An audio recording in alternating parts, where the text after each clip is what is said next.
Hello बच्चों, यहाँ पे एक प्रॉब्लम है हमारे पास किरचॉफ लॉ की।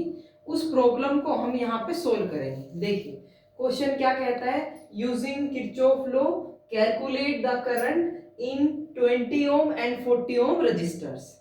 ठीक है, तो सबसे पहले हमें पता होना चाहिए कि किरचॉफ रूल क्या होता है। ठीक है, तो किरचॉफ रूल जो है दो होते हैं हमारे पास। पहला रूल हमें कहता है, क्या कहता है कि अगर कोई भी जंक्शन है हमारे पास, जंक्शन पे जितने भी करंट है उन सब का सम जीरो के बराबर है ना। जंक्शन किसको कहेंगे, जहां पे दो या दो से ज्यादा ब्रांचेस आके मिल रही हो। जैसे यहाँ पे एक ब्रांच है, यहाँ पे एक ब्रांच है, ये यहाँ पे तीन ब्रांच मिल रही है, तो हम इसको जंक्शन कह सकते हैं। ये सी पॉइंट है, यहाँ पे भी तीन ब्रांचेस मिल रही है, तो हम इसको जंक्शन कह सकते हैं। तो पहला किरचॉफ रूल कहता है sum of all the current at the junction is equal to zero. हम इसको इस तरह से भी कह सकते हैं कि incoming current at the junction, ठीक है, क्या कह सकते हैं, incoming current at the junction is equal to outgoing current at junction, ये कह सकते हैं। ठीक है, दूसरा रूल क्या कहता है, दूसरा रूल कहता है कि अगर हमारे पास कोई क्लोज सर्किट है, क्लोज सर्किट किसको कहेंगे बच्चा, जैसे हम यहां से शुरू करते हैं, ये पॉइंट है ए बी सी डी ए, तो हम वापस घूम के उसी पॉइंट पे आ गए, ये हमारे एक क्लोज सर्किट बन रही है। ठीक है, ये क्लोज लूप बन रहा है। तो हम कह रहे हैं कि अगर किसी क्लोज लूप की बात करें सर्किट के अंदर, तो sum of all the potential difference should be equal to zero. ठीक है, इस क्लोज लूप में हमारे पास जितना भी पोटेंशियल डिफरेंस है, चाहे हमें पोटेंशियल गेन हो रहा हो, चाहे हमें पोटेंशियल लॉस हो रहा हो, उन सबका सम जीरो के बराबर होना चाहिए। तो इन्हीं दोनों रूल्स के हिसाब से हम चलते हैं, अपना क्वेश्चन सोल्व करते हैं। तो सबसे पहले हमें सर्किट में करंट की डायरेक्शन ड्रॉ करनी है। ठीक है, तो डायरेक्शन ड्रॉ करने के लिए मैं इस तरह से कंसीडर कर रही हूँ कि हमारे पास जैसे 80 वोल्ट की एक बैटरी है, तो हमने कहा मान लेते हैं यहां से कोई करंट I1 फ्लो कर रहा है। यहाँ पे भी हमारे पास एक बैटरी है, मान लेते हैं यहाँ पे कोई करंट I2 फ्लो कर रहा है। देखिए करंट की डायरेक्शन आप कोई भी रख सकते हैं। अगर हम करंट की जो डायरेक्शन रख रहे हैं, ठीक है, वो हमने गलत कंसीडर करिए, तो एंड में जो हमारा आंसर आएगा, करंट जो आएगा वो नेगेटिव फॉर्म में आ जाएगा। बस इतना सा फर्क है। ठीक है, तो जंक्शन पे इनकमिंग करंट आउटगोइंग करंट के बराबर होना चाहिए। तो अगर मान लो यहाँ पे I2 करंट गया है, यहाँ पे I1 है, इसका मतलब इस ब्रांच में कितना जाएगा, I2 माइनस I1। ये जंक्शन रूल को फॉलो करता है। ठीक है, अब हमें क्या करना है बेटा, अब हमें हमारे पास करंट निकालना है, तो हमारे पास दो करंट है I1 I2, तो इसके लिए हमें लूप को कंसीडर करते हुए दो इक्वेशन बनानी पड़ेगी सोल्व करने के लिए। ठीक है, तो हम चलते हैं लूप की तरफ। तो पहला लूप हम कंसीडर करते हैं, उसके अंदर किरचॉफ वोल्टेज रूल लगाएंगे, सेकंड रूल। ठीक है, तो हमने लूप कंसीडर किया, loop A B C D A. ठीक है, लूप का मतलब है जिस पॉइंट से शुरू किया वापस हमें उसी पे आना है। क्लियर है। सेकंड, जब भी हम लूप कंसीडर कर रहे हैं तो पोटेंशियल देखते जाएंगे, उन सब पोटेंशियल का सम हमें जीरो के बराबर करना है। जैसे हम इस पॉइंट से चले तो ये negative terminal of the battery, ये पॉजिटिव, इसका मतलब इस डायरेक्शन में चलते हुए हमें पोटेंशियल गेन हुआ है। अगर पोटेंशियल गेन हुआ है बेटा, तो हमें पॉजिटिव साइन के साथ लिखना है, तो हम पहले लिखेंगे +80। ठीक है, अभी करंट जिस डायरेक्शन में जा रहा है रजिस्टर में, अगर हम उसी को ही लूप कंसीडर करते हैं, ठीक है, आप इसको इस तरह से मान सकते हैं कि ए से लेके डी तक हमने ये लूप कंसीडर किया है। जिस रजिस्टर में, ध्यान से सुनिए बेटा, रजिस्टर में जिस डायरेक्शन में करंट फ्लो कर रहा है, अगर आप लूप को ट्रेस करते हुए उसी डायरेक्शन में जा रहे हैं, तो उस रजिस्टर के अक्रॉस पोटेंशियल ड्रॉप होता है, और उस पोटेंशियल ड्रॉप को हम नेगेटिव साइन के साथ लिखते हैं। क्लियर।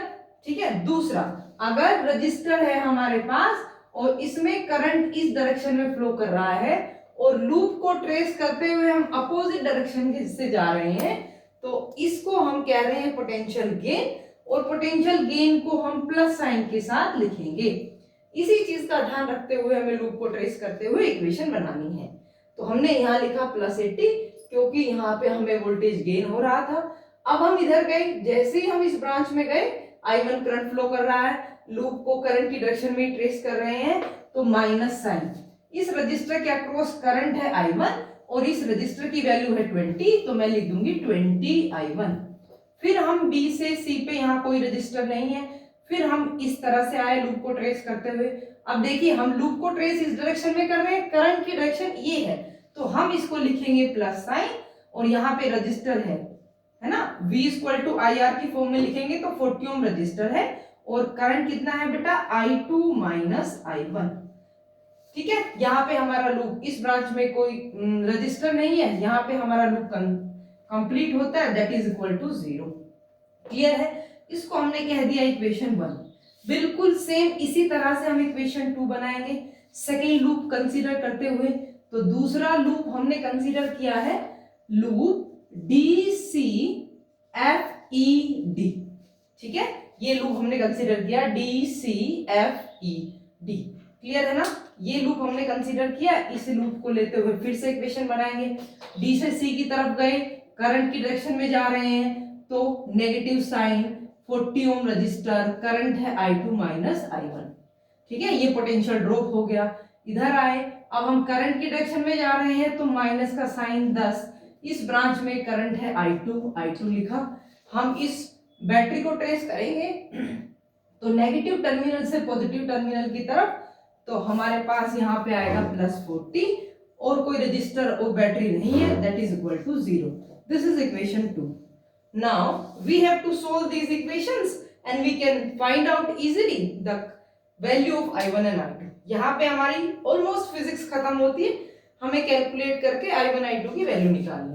तो पहले मैं इसी इक्वेशन को सोल्व कर लेती हूँ। 40 अंदर मल्टीप्लाई करूंगी तो minus 40 I2 minus minus plus 40 I1। ठीक है, minus 10 I2 is equal to minus 40, right hand side पे लेके गई।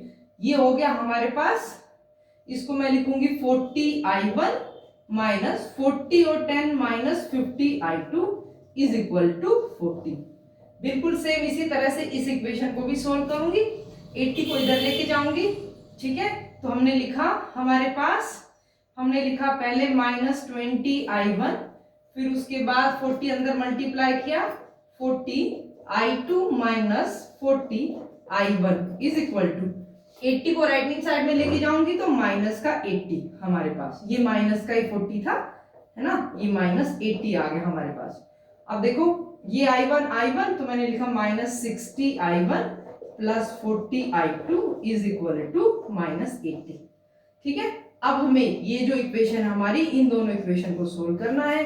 तो हमारे पास इक्वेशन को सोल्व करने के लिए हमें क्या करना पड़ेगा, हम दोनों इक्वेशन को 10 से डिवाइड भी कर सकते हैं। तो इस इक्वेशन को 10 से डिवाइड करेंगे तो यहाँ आएगा 4 I1 minus 5 I2 is equal to minus का 4। इसको सोल्व करेंगे तो 6 I1 माइनस का plus 4 I2 is equal to minus का 8। ठीक है, अब हमें क्या करना है, देखिए मैं इस इक्वेशन को 4 से मल्टीप्लाई कर देती हूँ, इस इक्वेशन को 4 से मल्टीप्लाई कर देती हूँ, इस इक्वेशन को 5 से मल्टीप्लाई कर देती हूँ। हम ऐसा करेंगे तो हमारे पास यहाँ पे आ जाएगा 60 I1 minus 20 I2 is equal to minus 60। इसको मल्टीप्लाई करेंगे तो आएगा minus 30 I1 plus 20 I2 is equal to minus 40। ठीक है, दोनों इक्वेशन को ऐड करेंगे। ठीक है, जब दोनों इक्वेशन को ऐड करेंगे तो हमारे पास ये कैंसिल आउट हो जाएगा, plus 60 minus 30 that will become minus 14 I1 is equal to, यहाँ पे क्या आएगा भाई हमारे पास, माइनस का है तो माइनस का 56। क्लियर है ना, माइनस से माइनस कैंसिल, यहाँ से I1 की वैल्यू निकालेंगे तो 56 divided by 40 and that is equal to 4 ampere. ठीक है, प्लस साइन हमें बता रहा है कि हमने जो डायरेक्शन कंसीडर करी थी वो एकदम ठीक है। अब हमें I1 निकल गया, हमें I2 और निकालना है। बेटा किसी भी इक्वेशन में I1 की वैल्यू पुट कर दो, I2 की वैल्यू आ जाएगी। जैसे अगर मैं इसी इक्वेशन में पुट करूं तो मैं लिख सकती हूँ 4 I1 की जगह लिख देंगे, हमारे पास जो आया है 4 ampere minus 5 I2 is equal to minus 4। ठीक है, ये आ गया हमारे पास, कितना आया ये हमारे पास 4i1 इज इक्वल टू -4, ये आ गया 16, ठीक है। तो -5i2 इज इक्वल टू -4 और इधर जाके -60, या -5i2 इज इक्वल टू -20, या i2 is equal to minus से माइनस कैंसिल, 20 डिवाइड बाय 5 करेंगे तो ये भी 4 एम्पियर आएगा। तो i1 की वैल्यू भी 4 एम्पियर, i2 की वैल्यू भी 4 एम्पियर। हमसे क्वेश्चन पूछा था इस 20 ओम के अक्रॉस बताओ करंट और 40 ओम। 20 ओम के अक्रॉस करंट i1 जा रहा है, i1 की वैल्यू 4 एम्पियर आई है, तो 20 के अक्रॉस, ठीक है, हमारे पास i1 की वैल्यू क्या आ गई, 4 एम्पियर। सेकंड ब्रांच में हमसे पूछा था तो वो करंट i2 माइनस i1 होगा, i2 भी 4 एम्पियर है, i1 भी 4 एम्पियर है, तो 40 ओम के अक्रॉस, ठीक है, 40 ओम के अक्रॉस जो करंट आएगा वो आएगा 0 ampere. So this will be your answer. Thank you so much.